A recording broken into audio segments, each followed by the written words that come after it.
Hello everyone. In this video I'm going to cover chapter 4 of the Managerial Accounting course, and chapter 4 has to do with another type of costing called process costing. In the previous chapter, in chapter 3, we introduced job order costing. In fact, both types of costing belong to the same family, which is called absorption costing. So absorption costing includes job order costing and process costing. Job order costing is covered in chapters 2 and 3.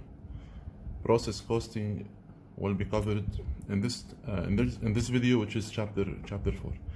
When we say absorption costing, we use this term because cost of goods sold absorbs all manufacturing costs. Later on in this course, you will see some other costing approaches where cost of goods sold do not include all manufacturing costs. They might exclude some of them and include some other non-manufacturing costs. So in absorption costing, we have the job order costing and process costing. The company or the corporation, the manufacturing company, selects either job order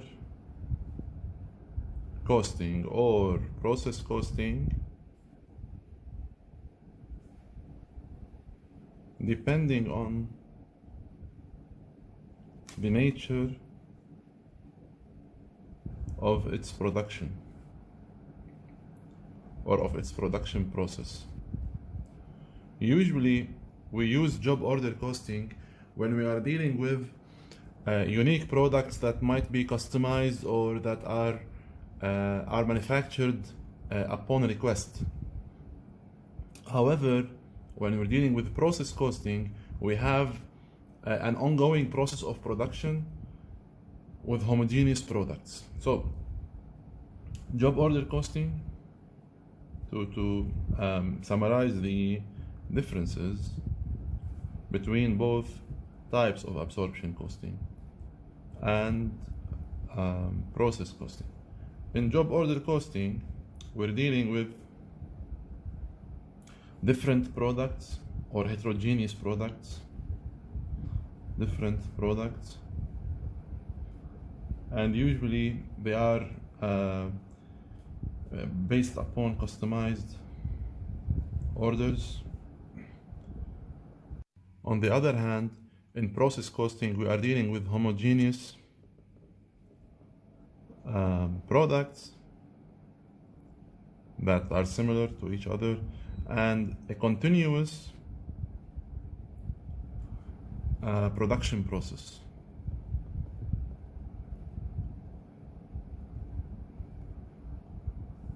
Also, a main difference between both costing approaches is that in job order costing, we accumulate, or the costing approach accumulates, costs by job. On the other hand, process costing, it accumulates costs by department. So here, when we are computing the product cost, we assign the costs to a job. So the task number 1, task number 2, job number 1 or job number 2, etc. Here the cost is computed by department and not by job, because the products are being homogeneous and they are continuously produced. So an example for companies that use job order costing, we have Boeing and we have something like Walt Disney. So Walt Disney cannot keep on producing movies and series, they do it upon request. The same for Boeing. An example of companies that use process costing, you have Apple, for example, the mobile phone manufacturer, and you have Bayer, the pharmaceutical industry, the German pharmaceutical industry. So those are the main differences between job order costing and process costing. In what follows, I will introduce the cost flow under process costing. Given that you already know how things work or how costs flow under job order costing, this should be easy now when talking about process costing, because you already know what is raw material, what is work in process, and what are finished goods.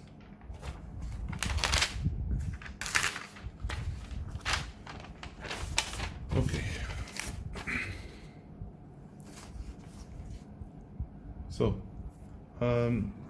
let me give you an example for a company that uses process costing. So, the second idea that I'm going to cover is the flow of costs or costs.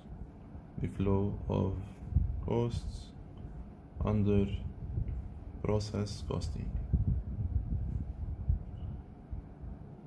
The example is very simple. So let's say that we have the cost elements that are raw material, labor, and manufacturing overhead. Those cost elements are assigned to departments. One department, department A, let's say it's about, it has the assembly, and then department B has the painting. So you know you cannot paint before doing the assembly, so it will go by order. So when you assign those cost elements to both departments at the same time, the units that are done in department A should be transferred to department B, and then those who are done which are done in department B should be transferred to finished goods, and from finished goods to cost of goods sold. So there should be an accounting cycle or a flow of cost that should be reflected in the accounting procedure. So the first step in process costing, accounting wise, you assign raw material to departments.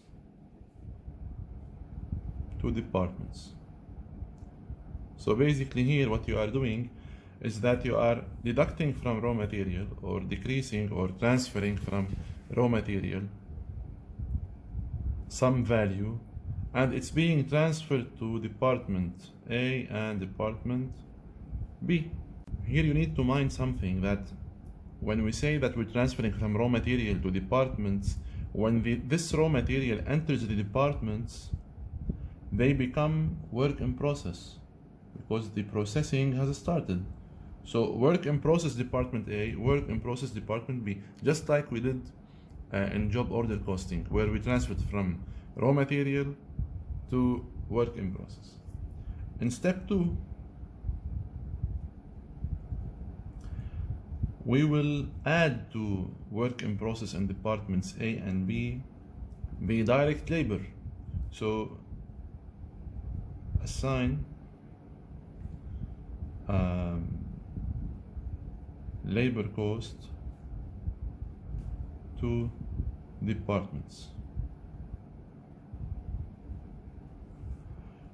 So we are adding to the work in process in both departments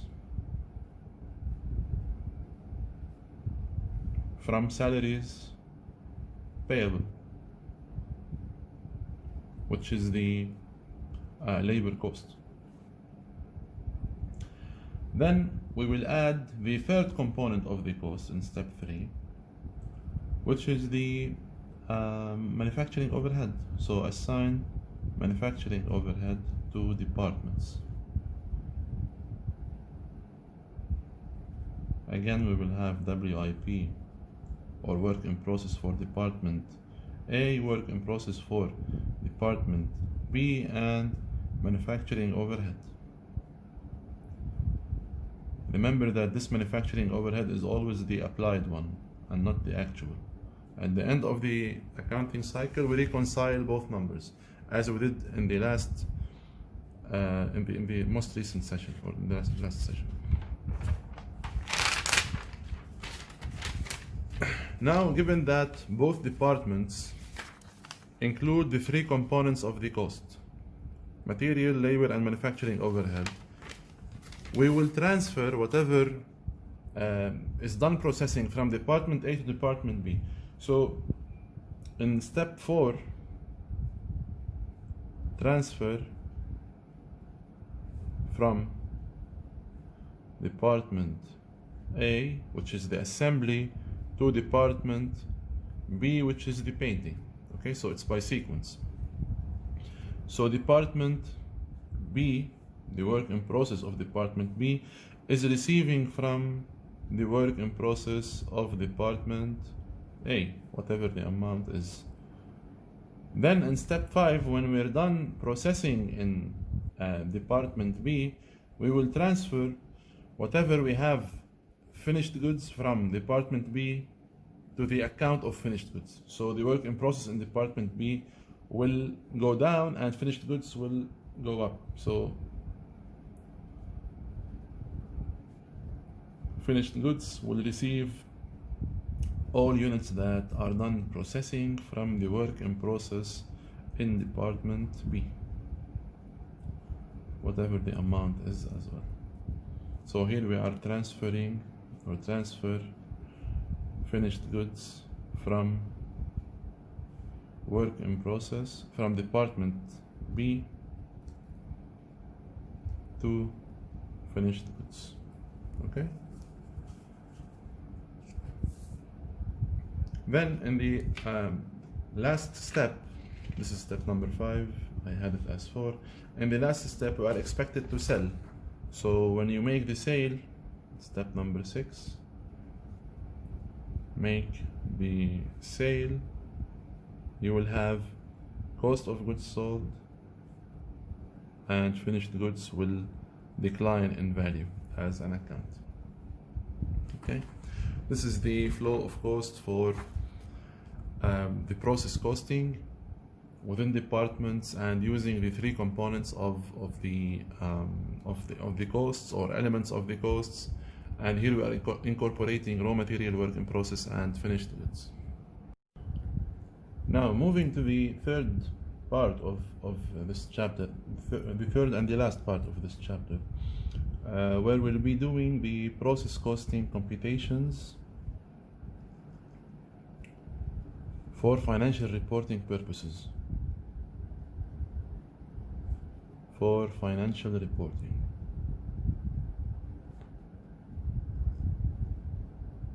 Here, conceptually speaking, given that under process costing,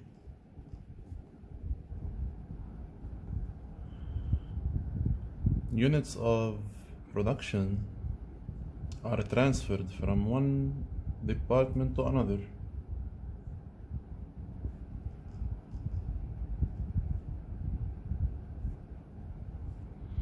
From one department to another.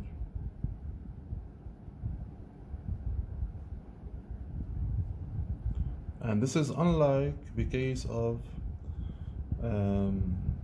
job order costing. Unlike job order costing.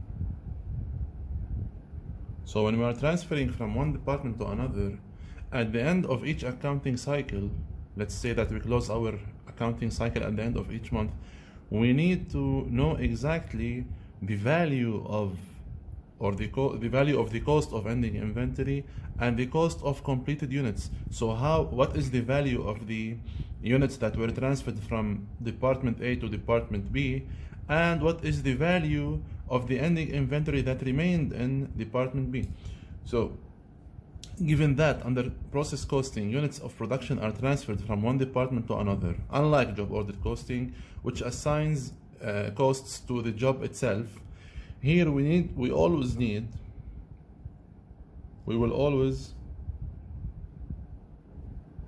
need to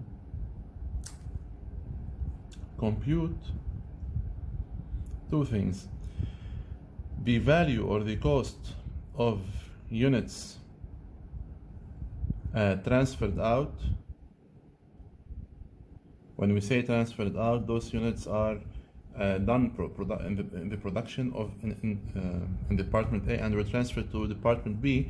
And the other thing that we need to compute is the value or cost of ending work in process.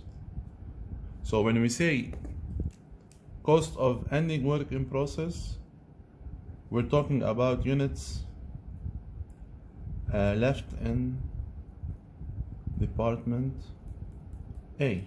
And we're talking about, when we talk about cost of units transferred out, we're referring to units completed and transferred to Department B.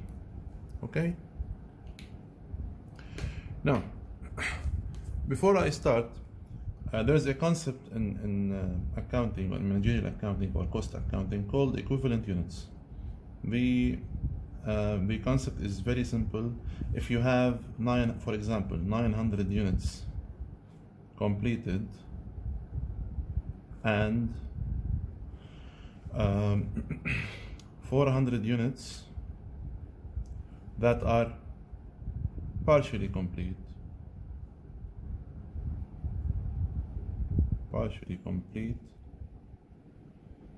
at 25%. So 25% complete. Here the number of equivalent units is equal to 900 units complete. I use this U bar to refer to units, plus 0.25, which is the percentage of completion, multiplied by the 400 units that are partially complete. So this will give us 900 units plus 100 units, so a total of 1000 units. This is equivalent to, this number is equivalent to those two, the 900 and the 400 partially completed units. Okay, so the concept of equivalent units. Another concept is the conversion cost. When we say conversion cost, remember from chapter 1, it means the sum of direct labor and manufacturing overhead. So we have two costs in process costing and in any costing approach: the conversion cost, which is direct labor and manufacturing overhead, and materials or material cost, which is the direct material. So to make our lives easier, we will be referring to the sum of direct labor and manufacturing overhead as the conversion cost, and this is separate from the material cost.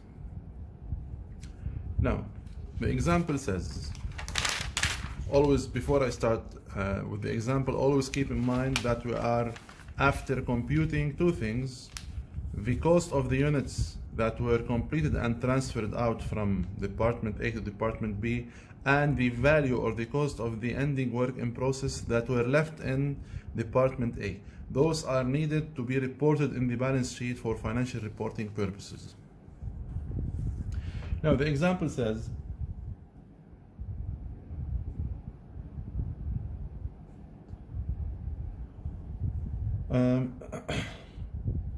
so assume that we have beginning, this is the given, okay? Beginning work in process, 300 units. Those 300 units are, in terms of materials,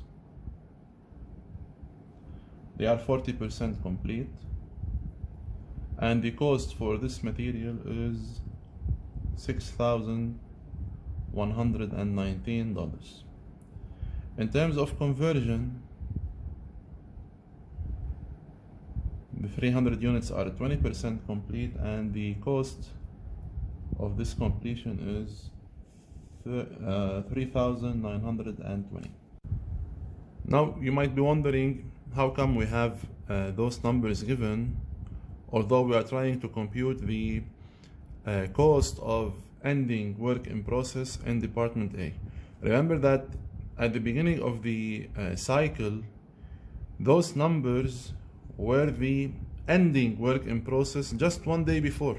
So in the previous cycle, the first day in the new cycle, the ending work in process has become beginning work in process. So what you computed in the previous cycle, now you can use it to as a given in the to do the rest of the computation.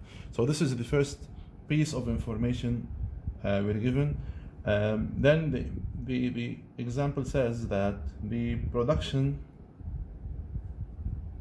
started during the month 6,000 units. Production completed during the month is 5,400 units. Okay, for those two, we're given the following: that the cost added to production during the month in terms of conversion. Let me start with material first. In terms of materials, it's equal to 118,621, and in terms of conversion, it's equal to $81,130. So this is the second piece of information. The third piece of information we're given is the ending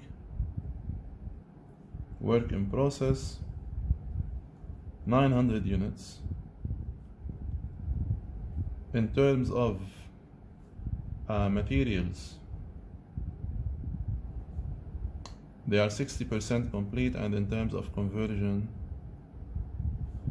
they are 30% complete. Please mind that those two should not add up to 100. 30% of the conversion cost for those units and 60% of the materials cost of those units. Okay, so don't mix this as if the sum of them should be 100%. As you can see here, for the ending work in process, we don't have any monetary values. We don't know the cost of ending work in process, and this is what we are going to compute now. The first thing we need to do, so I will again write down the required, compute the cost of units transferred out, and so this is one, and compute the cost of ending work in process, which is this. Now, assume that this number here was not given. Using simple logic, you will be able to compute it. So this number here, the 900, if you had a beginning 300 units, so this is what I had at the beginning. I added to the production process 6,000 units. So those were added. What left the department A, which is the first department, to department B was 5,400 units. So what I had, in addition to what I started producing, minus those that were completed and transferred out, should give me the ending work in process in terms of units. Okay, so this 900 can be computed as follows. This is on a side note. Okay, what we need to do in this case, the first thing we need to do is to compute the number of, so step one, compute the number of equivalent units. The number of equivalent units for conversion,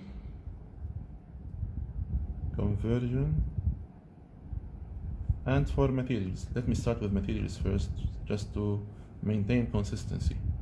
So for materials and for conversion.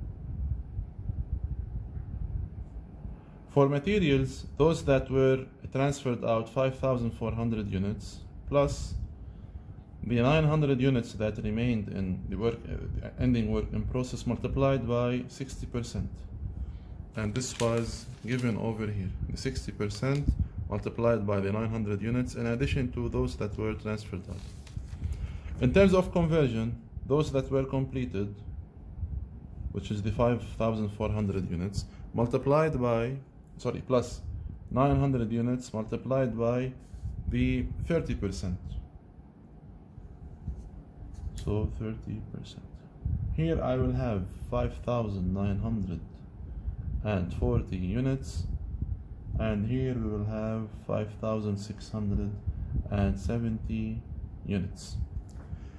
Those two numbers include the total cost for materials, which are those two numbers, and for this one, the conversion. Okay, so the sum of the beginning work in process in terms of material plus the cost of materials that was added during the production process, those two numbers together, the values or the cost, the sum of those two costs is included or embedded in those units. The same applies for the conversion. The beginning work in process in terms of conversion plus the cost that was added during the production process, both of them are embedded in those units. Okay? Now, in step number 2,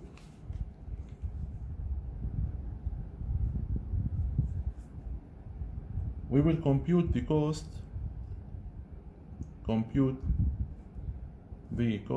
per one equivalent unit.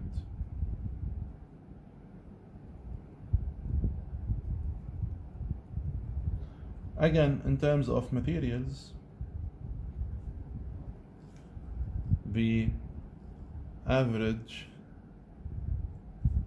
cost per one equivalent unit is equal to what I had in the beginning work in process, the 6119, plus what I added to the production, which is the 118,621, 118,621, divided by this number that I computed as an equivalent units,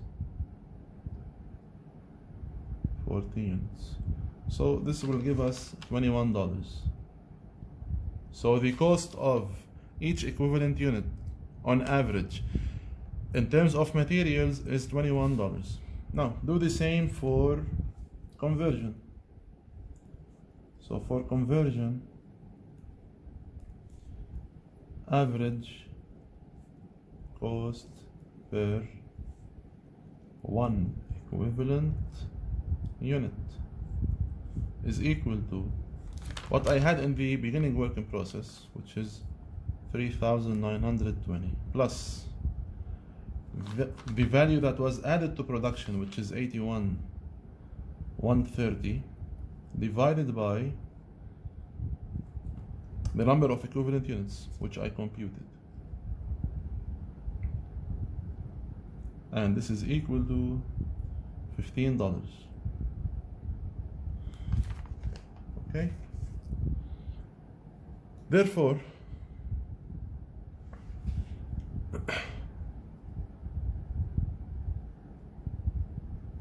the cost of ending work in process and the cost of units transferred out or completed and transferred out can now be easily computed in terms of materials and in terms of conversion, for both, of course. Materials and conversion. Okay, in terms of materials, let me use a different color. In terms of materials, the 900 units multiplied by the 60% multiplied by the $21, which is the average cost. As for conversion, it's 900 units multiplied by the 30% multiplied by $15. Okay, this will give us 11340, and this will give us 4050 in terms of dollars. So if you go back to the requirement, compute the cost of units transferred out, compute the cost of ending work in process. We are done with this one. The cost of units transferred out in terms of materials, we have 5,400 units multiplied by $21 and 5,400 units multiplied by $15, and those will be the sum of them is $113,400 and $81,000. Okay, so this will be step 3. So let me just to help you identify the steps. So in step 1, we computed the number of equivalent units for the materials and conversion by multiplying the percentages of completion by the ending work in process in terms of units, plus those that were completed and transferred out, the units that were completed and transferred out. In step number 2, we computed the average cost per one equivalent unit for materials and conversion by adding the beginning work in process cost plus the cost that was added to production. This is dollars. Okay, usually I use the sign at the beginning of the line, but just to make sure that you don't misunderstand me. As for the conversion cost, the average cost per one equivalent unit is also the beginning work in process plus the cost that was added to production, and those were given. This is the given here. This is the conversion cost added to production plus the beginning work in process, divided by the number of equivalent units which were that were computed in step 1. So now we have an average cost for one equivalent unit in terms of materials and in terms of conversion. In number 3, we are able to compute the cost of ending work in process in terms of material and conversion. We know that the number of equivalent units for materials in the ending work in process is 900 multiplied by the percentage of completion, which is 60%. Multiplied by the $21, which is the average cost per one equivalent unit. The same applies to the conversion, 900 units multiplied by 30%, which is the percentage of completion, multiplied by the average cost per one equivalent unit. You will get this number, the $4,050. As for the cost of units transferred out, this is easy relatively because there is no percentage of completion. The 5,400 units are fully complete and they were transferred out from department A to department B. In the fourth and last step, we need to reconcile those numbers that we observe with the numbers that were given. The reconciliation report, which is step number 4, reconciliation report.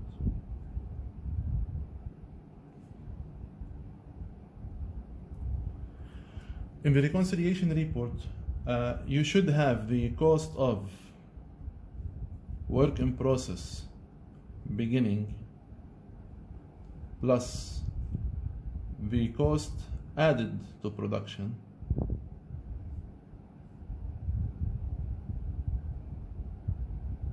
should be equal to, the sum of those two must be equal to the cost of ending or work in process ending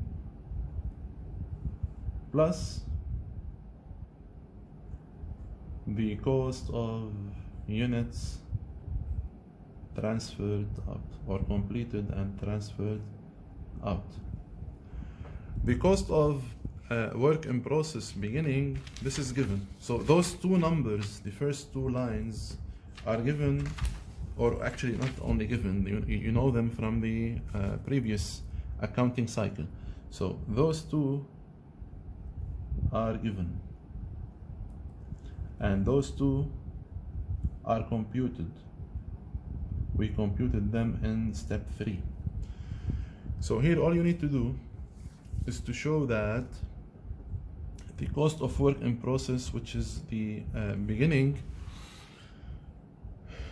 is equal to the 6119,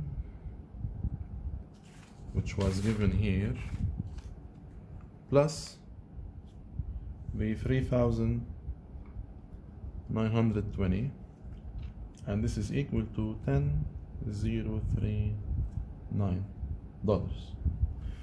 The cost added to production, those two numbers, so 118,621 plus 81,130, and the sum is equal to 199,751. Okay, those two numbers together, the sum of them is 209,790. If you've done your steps correctly, you must get the same numbers. The cost of ending work in process, now this is what we computed in step 3. This is step 3. In step 3 we have the 11340 or 11,340 plus the 4,050, and the sum here is 15,390. 15,390.